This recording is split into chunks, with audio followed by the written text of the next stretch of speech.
Germinal, 6e partie, chapitre 3.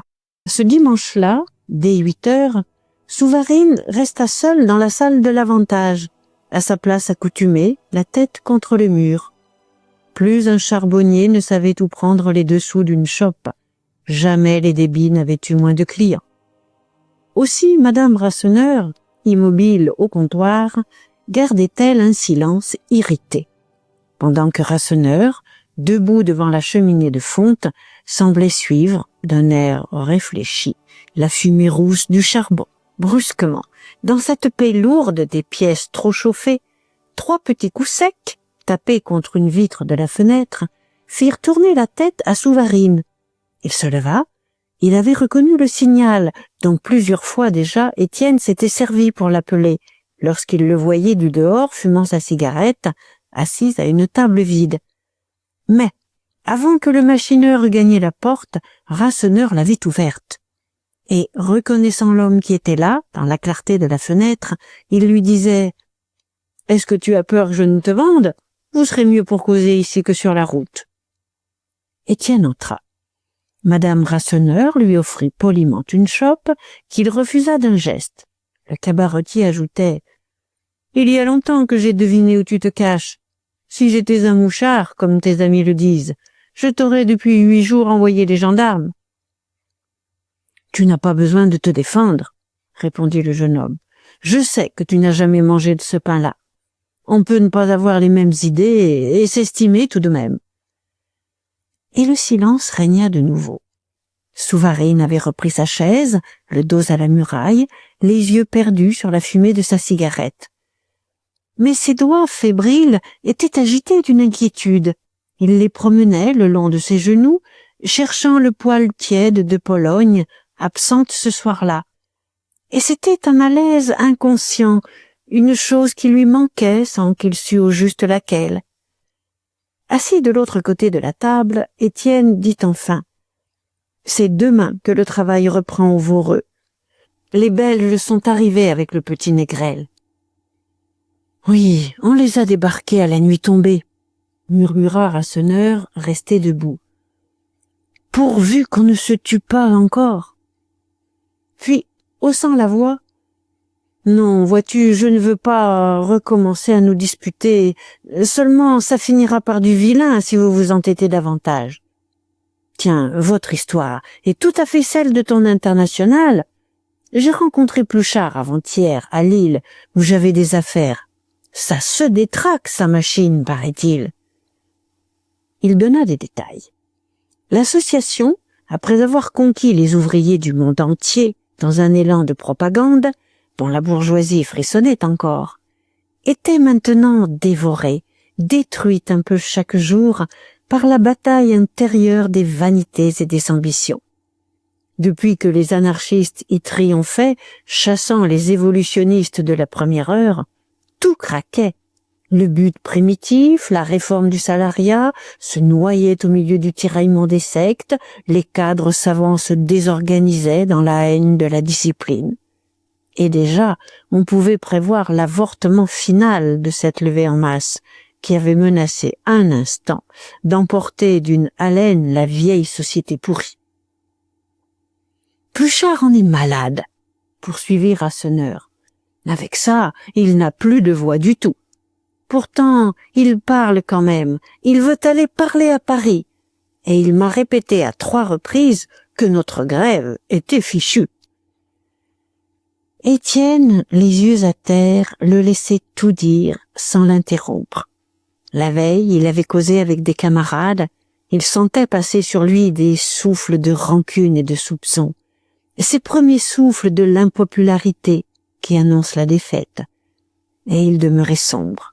Il ne voulait pas avouer son abattement en face d'un homme qui lui avait prédit que la foule le huerait à son tour, le jour où elle aurait à se venger d'un mécompte. « Sans doute la grève est fichue, je le sais aussi bien que Pluchart, » reprit-il. « Mais c'était prévu, ça. Nous l'avons accepté à contre-cœur, cette grève. Nous ne comptions pas en finir avec la compagnie. Seulement, on se grise, on se met à espérer des choses. Et quand ça tourne mal, on oublie qu'on devait s'y attendre. On se lamente et on se dispute comme devant une catastrophe tombée du ciel. »« Alors, demanda Rasseneur, et si tu crois la partie perdue, pourquoi ne fais-tu pas entendre raison aux camarades ?» Le jeune homme le regarda fixement. « Écoute, en voilà assez. Tu as tes idées, j'ai les miennes. Je suis entré chez toi pour te montrer que je t'estime quand même. Mais je pense toujours que si nous devons crever à la peine, nos carcasses d'affamés serviront plus la cause du peuple que toute ta politique d'homme sage.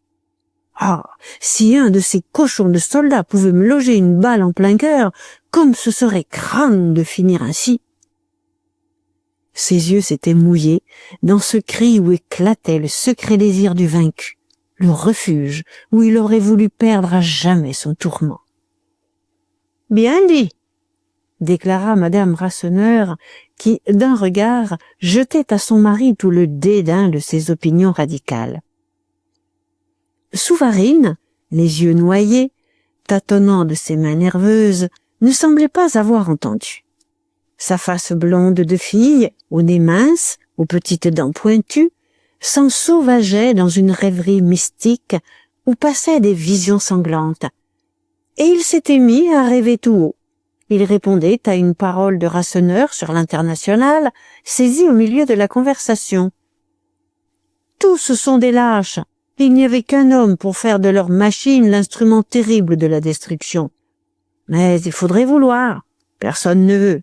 Et c'est pourquoi la révolution avortera une fois encore. » Il continua, d'une voix de dégoût, à se lamenter sur l'imbécilité des hommes. Pendant que les deux autres restaient troublés de ces confidences de somnambules faites aux ténèbres. En Russie, rien ne marchait. Il était désespéré des nouvelles qu'il avait reçues.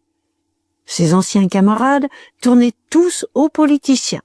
Les fameux nihilistes dont l'Europe tremblait, des fils de Pope, des petits bourgeois, des marchands, ne s'élevaient pas au-delà de la libération nationale, semblaient croire à la délivrance du monde quand ils auraient tué le despote. Et dès qu'il leur parlait de raser la vieille humanité comme une moisson mûre, dès qu'il prononçait même le mot enfantin de république, ils se sentaient incompris, inquiétants, déclassés désormais, enrôlé parmi les princes ratés du cosmopolitisme révolutionnaire. Son cœur de patriote se débattait pourtant. C'était avec une amertume douloureuse qu'il répétait son mot favori. Des bêtises. Jamais ils n'en sortiront avec leurs bêtises. Puis, baissant encore la voix en phrases amères, il dit son ancien rêve de fraternité. Il n'avait renoncé à son rang et à sa fortune, il ne s'était mis avec les ouvriers, que dans l'espoir de voir se fonder enfin cette société nouvelle du travail en commun. Tous les sous de ses poches avaient longtemps passé au galopin du coron. Il s'était montré pour les charbonniers d'une tendresse de frère, souriant à leur défiance, les conquérant par son air tranquille d'ouvrier exact et peu causeur. Mais décidément, la fusion ne se faisait pas. Il leur demeurait étranger, avec son mépris de tous les liens, sa volonté de se garder brave en dehors des glorioles et des jouissances. Et il était surtout, depuis le matin, exaspéré par la lecture d'un fait divers qui courait les journaux. Sa voix changea, ses yeux s'éclaircirent, se fixèrent sur Étienne, et il s'adressa directement à lui. « Comprends-tu ça, toi ? Ces ouvriers chapeliers de Marseille qui ont gagné le gros lot de 100 000 francs et qui, tout de suite, ont acheté de la rente en déclarant qu'ils allaient vivre sans rien faire. Oui, c'est votre idée, à vous tous, les ouvriers français, déterrer un trésor pour le manger seul ensuite dans un coin d'égoïsme et de fainéantise. Vous avez beau crier contre les riches, le courage vous manque de rendre aux pauvres l'argent que la fortune vous envoie. Jamais vous ne serez digne du bonheur tant que vous aurez quelque chose à vous, et que votre haine des bourgeois viendra uniquement de votre besoin enragé d'être des bourgeois à leur place. » Rasseneur éclata de rire. L'idée que les deux ouvriers de Marseille auraient dû renoncer au gros lot lui semblait stupide. Mais Souvarine blêmissait. Son visage décomposé devenait effrayant, dans une de ces colères religieuses qui exterminent les peuples. Il cria: « Vous serez tous fauchés, culbutés, jetés à la pourriture. Il naîtra, celui qui anéantira votre race de poltrons et de jouisseurs. Et tenez, vous voyez mes mains. Si mes mains le pouvaient, elles prendraient la terre comme ça. Elles la secoueraient jusqu'à la casser en miettes pour que vous restiez tous sur les décombres. » « Bien dit, » répéta madame Rasseneur de son air poli et convaincu. Il se fit encore un silence. Puis Étienne reparla des ouvriers du Borinage. Il questionnait Souvarine sur les dispositions qu'on avait prises au Voreux. Mais le machineur, retombé dans sa préoccupation, répondait à peine, savait seulement qu'on devait distribuer des cartouches aux soldats qui gardaient la fosse. Et l'inquiétude nerveuse de ses doigts sur ses genoux s'aggravait à un tel point qu'il finit par avoir conscience de ce qui leur manquait, le poil doux et calmant du lapin familier. « Où donc est Pologne ?» demanda-t-il. Le cabaretier eut un nouveau rire en regardant sa femme. Après une courte gêne, il se décida. « Pologne, elle est au chaud. » Depuis son aventure avec Jeanlin, la grosse lapine, blessée sans doute, n'avait plus fait que des lapins morts. Et pour ne pas nourrir une bouche inutile, on s'était résigné, le jour même, à l'accommoder aux pommes de terre. « Oui, tu en as mangé une cuisse ce soir. Hein? Tu t'en es léché les doigts. » Souvarine n'avait pas compris d'abord. Puis, il devint très pâle. Une nausée contracta son menton, tandis que, malgré sa volonté de stoïcisme, 2 grosses larmes gonflaient ses paupières. Mais on n'eut pas le temps de remarquer cette émotion. La porte s'était brutalement ouverte et Chaval avait paru, poussant devant lui Catherine. Après s'être grisé de bière et de fanfaronnade dans tous les cabarets de Montsou, l'idée lui était venue d'aller à l'Avantage montrer aux anciens amis qu'il n'avait pas peur. Il entra en disant à sa maîtresse: « Nom de Dieu, je te dis que tu vas boire une chope là-dedans. Je casse la gueule au premier qui me regarde de travers. » Catherine, à la vue d'Étienne, saisie, restait toute blanche. Quand il l'eut aperçue à son tour, Chaval ricana d'un air mauvais. « Madame Rasseneur, 2 chopes, nous arrosons la reprise du travail. » Sans une parole, elle versa, en femme qui ne refusait sa bière à personne. Un silence s'était fait. Ni le cabaretier, ni les 2 autres n'avaient bougé de leur place. « J'en connais qui ont dit que j'étais un mouchard, » reprit Chaval arrogant. « Et j'attends que cela me le répète un peu en face pour qu'on s'explique à la fin. » Personne ne répondit. Les hommes tournaient la tête, regardaient vaguement les murs. « Il y a les feignants et il y a les feignants, » continua-t-il plus haut. « Moi, je n'ai rien à cacher. J'ai quitté la sale baraque à Deneulin, je descends demain au Voreux avec 12 Belges qu'on m'a donné à conduire, parce qu'on m'estime. Et si ça contrarie quelqu'un, il peut le dire, nous en causerons. » Puis, comme le même silence dédaigneux accueillait ces provocations, il s'emporta contre Catherine. « Veux-tu boire, nom de Dieu? Trinque avec moi à la crevaison de tous les salauds qui refusent de travailler. » Elle trinqua, mais d'une main si tremblante qu'on entendit le tintement léger des 2 verres. Lui, maintenant, avait tiré de sa poche une poignée de monnaie blanche qu'il étalait par une ostentation d'ivrogne en disant que c'était avec sa sueur qu'on gagnait ça et qu'il défiait les feignants de montrer 10 sous. L'attitude des camarades l'exaspérait. Il en arriva aux insultes directes. « Alors, c'est la nuit que les taupes sortent? Il faut que les gendarmes dorment pour qu'on rencontre les brigands. » Étienne s'était levé, très calme, résolu. « Écoute, tu m'embêtes. Oui, tu es un mouchard. Ton argent pue encore quelque traîtrise, et ça me dégoûte de toucher à ta peau de vendu. N'importe, je suis ton homme, il y a assez longtemps que l'un des deux doit manger l'autre. » Chaval serra les poings. « Allons donc, il faut t'en dire pour t'échauffer, bougre de lâche. Toi, tout seul, je veux bien, et tu vas me payer les cochonneries qu'on m'a faites. » Les bras suppliants, Catherine s'avançait entre eux, mais ils n'eurent pas la peine de la repousser. Elle sentit la nécessité de la bataille.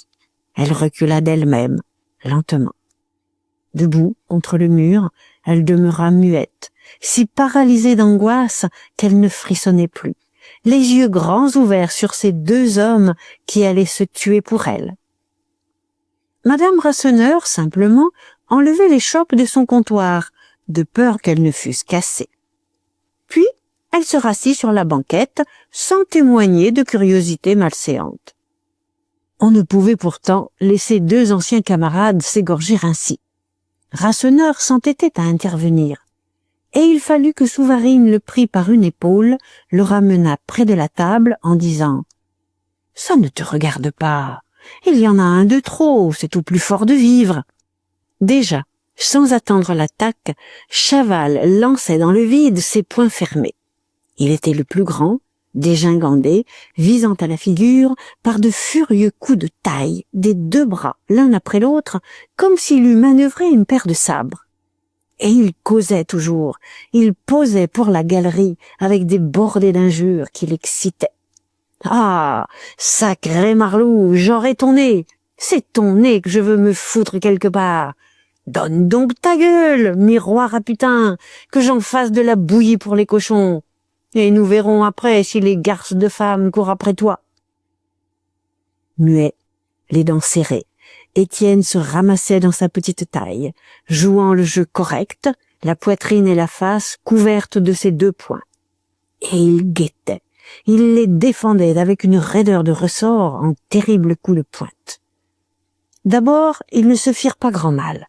Les moulinets tapageurs de l'un, l'attente froide de l'autre, prolongeaient la lutte. Une chaise fut renversée. Leurs gros souliers écrasaient le sable blanc semé sur les dalles. Mais ils s'essoufflèrent à la longue.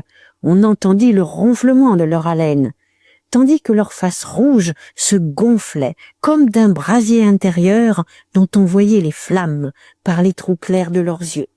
« Touché !» hurla Chaval. « À tout sur ta carcasse !» En effet, son poing, pareil à un fléau lancé de biais, avait labouré l'épaule de son adversaire. Celui-ci retint un grognement de douleur. Il n'y eut qu'un bruit mou, la sourde meurtrissure des muscles. Et il répondit par un coup droit en pleine poitrine qui aurait défoncé l'autre s'il ne s'était garé dans ses continuels sauts de chèvre. Pourtant, le coup l'atteignit au flanc gauche, si rudement encore qu'il chancela, la respiration coupée. Une rage le prit de sentir ses bras mollir dans la souffrance, et il rua comme une bête. Il visa le ventre pour le crever du talon. « Tiens, à tes tripes !» bégaya-t-il de sa voix étranglée. « Faut que je les dévide au soleil !» Étienne évita le coup, si indigné de cette infraction aux règles d'un combat loyal qu'il sortit de son silence. « Tais-toi donc, brute, et pas les pieds, nom de Dieu, ou je prends une chaise pour t'assommer !» Alors, la bataille s'aggrava. Rasseneur, révolté, serait intervenu de nouveau, sans le regard sévère de sa femme, qui le maintenait. Est-ce que deux clients n'avaient pas le droit de régler une affaire chez eux? Il s'était mis simplement devant la cheminée, car il craignait de les voir se culbuter dans le feu. Souvarine, de son air paisible, avait roulé une cigarette, qu'il oubliait cependant d'allumer. Contre le mur, Catherine restait immobile. Ses mains seules, inconscientes, venaient de monter à sa taille, et là, elles s'étaient tordues. Elles arrachaient l'étoffe de sa robe dans des crispations régulières. Tout son effort était de ne pas crier, de ne pas en tuer un en criant sa préférence, si éperdue d'ailleurs qu'elle ne savait même plus qui elle préférait. Bientôt, Chaval s'épuisa, inondé de sueur, tapant au hasard.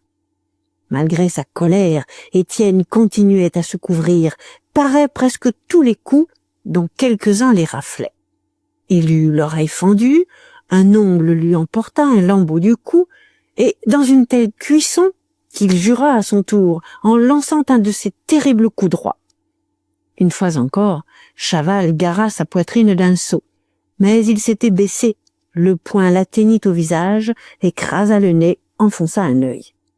Tout de suite, un jet de sang partit des narines, l'œil enfla, se tuméfia, bleuâtre.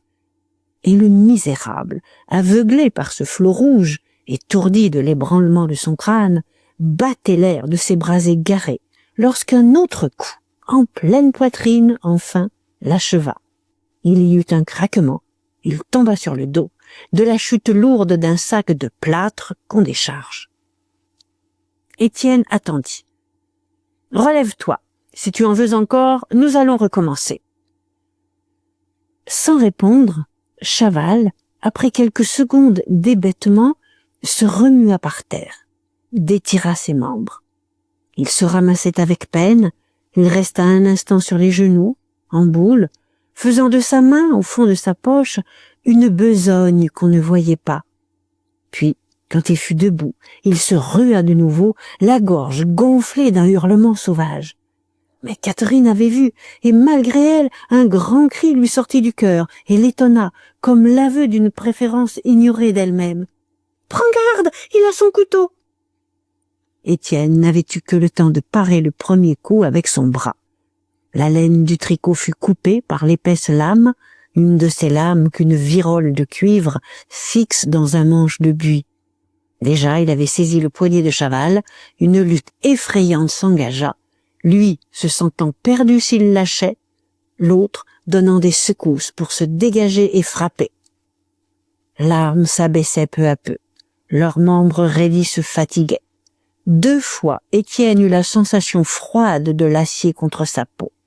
Et il dut faire un effort suprême. Il broya le poignet dans une telle étreinte que le couteau glissa de la main ouverte. Tous deux s'étaient jetés par terre, ce fut lui qui le ramassa, qui le brandit à son tour. Il tenait Chaval renversé sous son genou, il menaçait de lui ouvrir la gorge. « Ah, nom de Dieu de traître, tu vas y passer !» Une voix abominable en lui l'assourdissait. Cela montait de ses entrailles, battait dans sa tête à coups de marteau, une brusque folie du meurtre, un besoin de goûter au sang. Jamais la crise ne l'avait secoué ainsi. Pourtant, il n'était pas ivre, et il luttait contre le mal héréditaire, avec le frisson désespéré d'un furieux d'amour qui se débat au bord du viol. Il finit par se vaincre. Il lança le couteau derrière lui, en balbutiant d'une voix rauque. « Relève-toi, va-t'en !» Cette fois, Rasseneur s'était précipité, mais sans trop oser se risquer entre eux, dans la crainte d'attraper un mauvais coup. Il ne voulait pas qu'on s'assassinât chez lui. Il se fâchait si fort que sa femme, toute droite au comptoir, lui faisait remarquer qu'il criait toujours trop tôt. Souvarine, qui avait failli recevoir le couteau dans les jambes, se décidait à allumer sa cigarette. C'était donc fini. Catherine regardait encore, stupide devant les 2 hommes, vivants l'un et l'autre. « Va-t'en !» répéta Étienne. « Va-t'en, ou je t'achève !» Chaval se releva, essuya d'un revers de main le sang qui continuait à lui couler du nez. Et la mâchoire barbouillée de rouge, l'œil meurtri, il s'en alla en traînant les jambes dans la rage de sa défaite. Machinalement, Catherine le suivit. Alors, il se redressa, sa haine éclata en un flot d'ordures. « Ah non! Ah non! Puisque c'est lui que tu veux, couche avec lui, sale rosse, et ne refous pas les pieds chez moi si tu tiens à ta peau. » Il fit claquer violemment la porte. Un grand silence régna dans la salle tiède, où l'on entendit le petit ronflement de la houille. Par terre, il ne restait que la chaise renversée et qu'une pluie de sang, dont le sable des dalles buvait les gouttes.